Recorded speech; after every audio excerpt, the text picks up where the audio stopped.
Witam na udomowione smaczne podróże. W dzisiejszym odcinku pokażę Wam, jak zrobić mapę batymetryczną, czyli mapę głębokościową na podkładkach, którą później pod koniec odcinka wypełnimy żywicą epoksydową. Zapraszam do oglądania.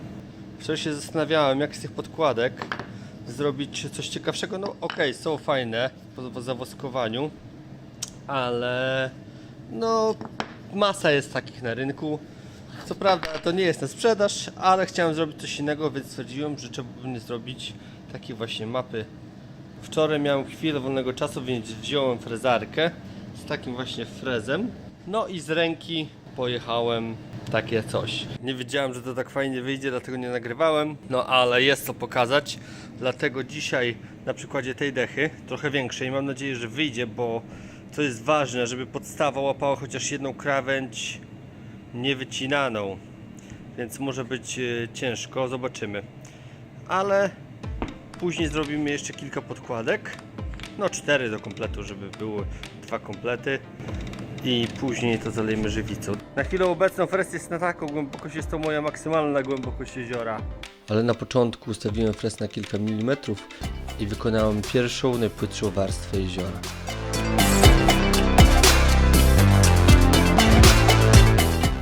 Teraz stwierdziłem, że proces, przy którym tworzyłem te podstawki, miał sens przy małych powierzchniach, bo podstawa frezarki musi się opierać przynajmniej na jednej krawędzi, wiecie o co chodzi, nie wyfrezowanej, żeby zrobić odpowiednie głębokości. Tutaj podstawa była wszędzie, miała oparcie, nie zawsze solidne, ale miała. Jeśli było to by to większe, no to bym tutaj powiedzmy w środku nie złapał, gdyby powiedzmy jezioro było tutaj, tak?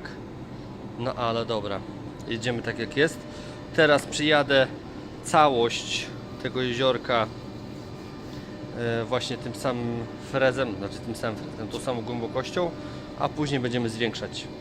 Robiąc podstawki nie miałem za bardzo jak ich przymocować, więc zapomniałem, żeby zarzucić zacisk na ten większy element, gdzie można było to zrobić, a to wszystko robiłem z ręki, powiedzmy, trzymałem w ręce, no i frezareczką jechałem. Tutaj jak widzicie już nie bardzo mogłem dojechać, więc stwierdziłem, że zostanie wypłycenie trudno, ale żeby rozwiązać ten problem, można dorzucić jakiś kawałek, nie wiem, płytki, dechy czy coś i wtedy będzie większa powierzchnia, ale już nie będę w to się bawił. Zrobimy taką samą głębokość jak na podstawce, czyli opuściłem ostrze do dna, powiedzmy. Kolejnym etapem w przygotowaniu podkładek było wykonanie kolejnej głębszej warstwy na tyle, na ile pozwalała mi podstawa frezarki.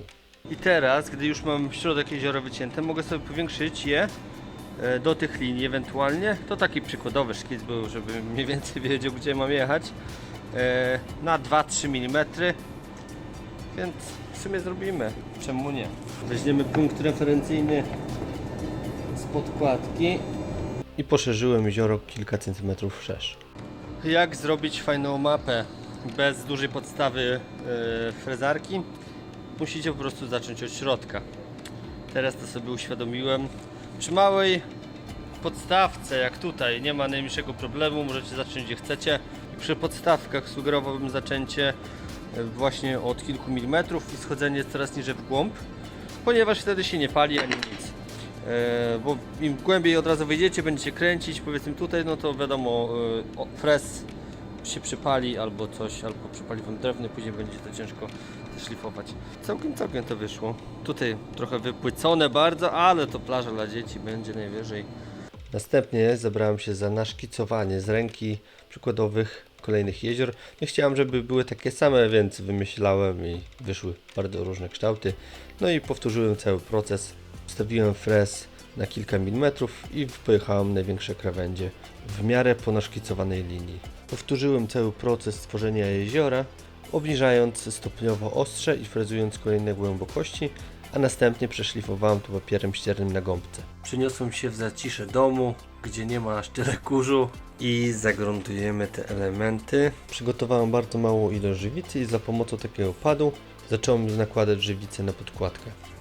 To się nie nadaje, także idzie do śmieci. Stwierdziłem, że skoro robię, to ma być dobrze i wziąłem po prostu pędzel, bo ta gąbka to taka jest trochę słabizna. Stawiała też takie dziwne śmiotki, więc druga sprawa, że wszędzie też nie dojdę. No ale odżałuję pędzel za jakieś groszowe sprawy, więc trudno się mówi. No pędzel też jest stali, więc włosy wypadają z niego.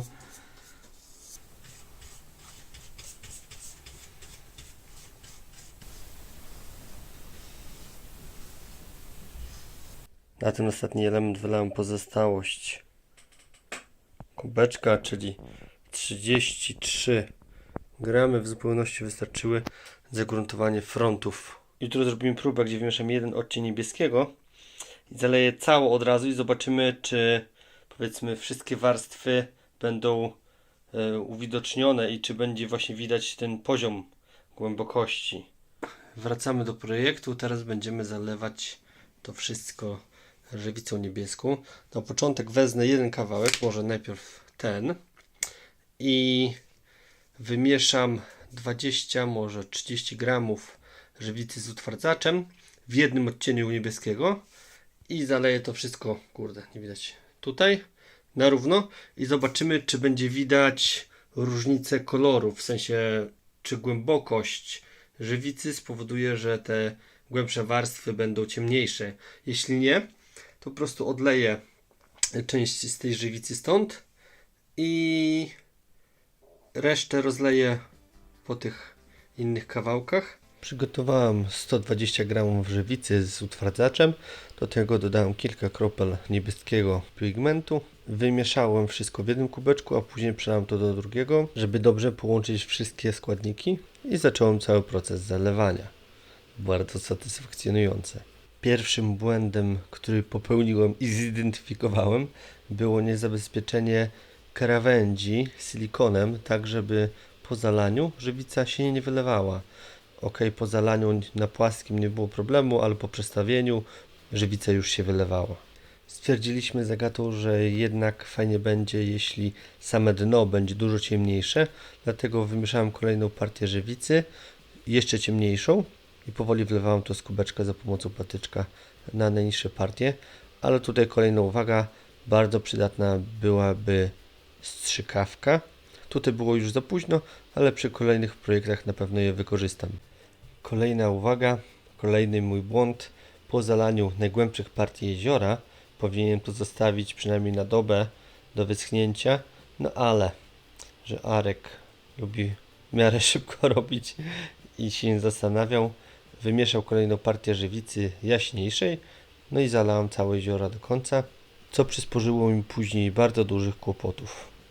Moim kolejnym wnioskiem jest to, że trzeba sprawdzać zalewany element, ponieważ po 30-40 minutach, może nawet godzinie, mogą stworzyć się bąbelki powietrza, które można wtedy usunąć. Ja zostawiłem swoje elementy i sobie poszedłem oglądać serial, co było bardzo dużym błędem i kosztowało mnie bardzo dużo pracy.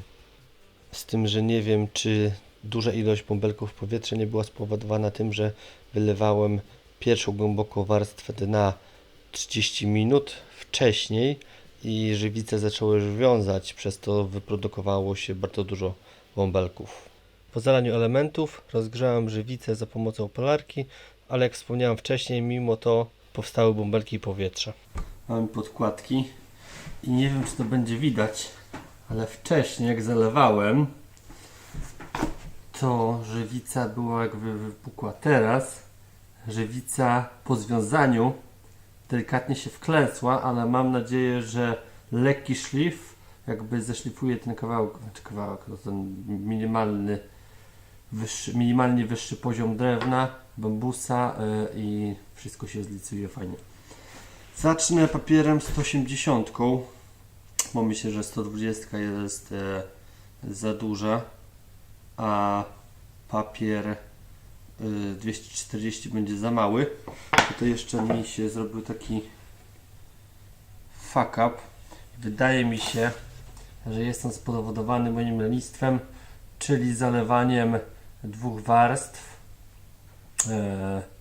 jednocześnie, w sensie, że ten ciemniejszy kolor, który wcześniej był i później zalewałem jaśniejszy i jest takie wgłębienie, więc to będzie trzeba dolać na pewno, więc tak to tak. Szlifowanie, jak wspomniałem, zacząłem od papieru 180. Delikatnie mówiąc, szlak mi jasny trafi i nagła krew zaleje. Po prostu żywica nie lubi pośpiechu i partactwa. No i wszystko później wychodzi w postaci bąbelków powietrza. Tutaj widzicie. Mam dodatkowy dzień roboty. Po kilku godzinach szlifowania z przerwami osiągnąłem w końcu zadowalający efekt. Co prawda duże jezioro dalej jest do naprawy.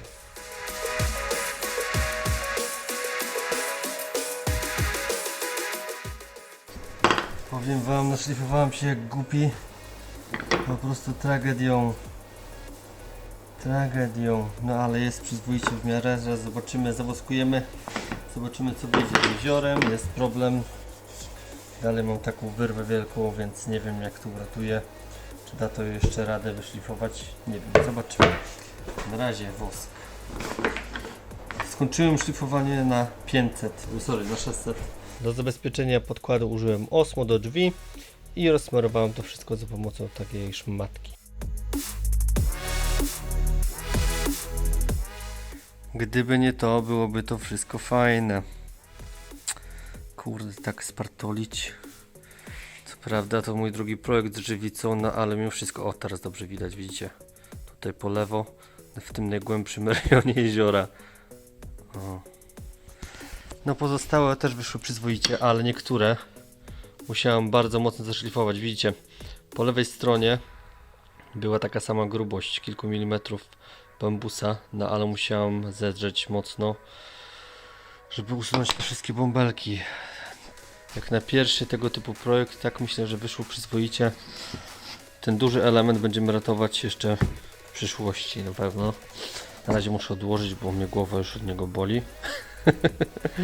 Efekt końcowy moim zdaniem wyszedł przyzwoity. Pomijając ilość szlifowania, wyszło całkiem dobrze. To by było na tyle w dzisiejszym odcinku, ale zachęcam do subskrypcji, ponieważ zamówiłem więcej żywicy, sporo barwników, w tym jeden naświetlany światłem UV i przygotowuję już kolejny projekt. Także zapraszam ponownie na udomowione smaczne podróże.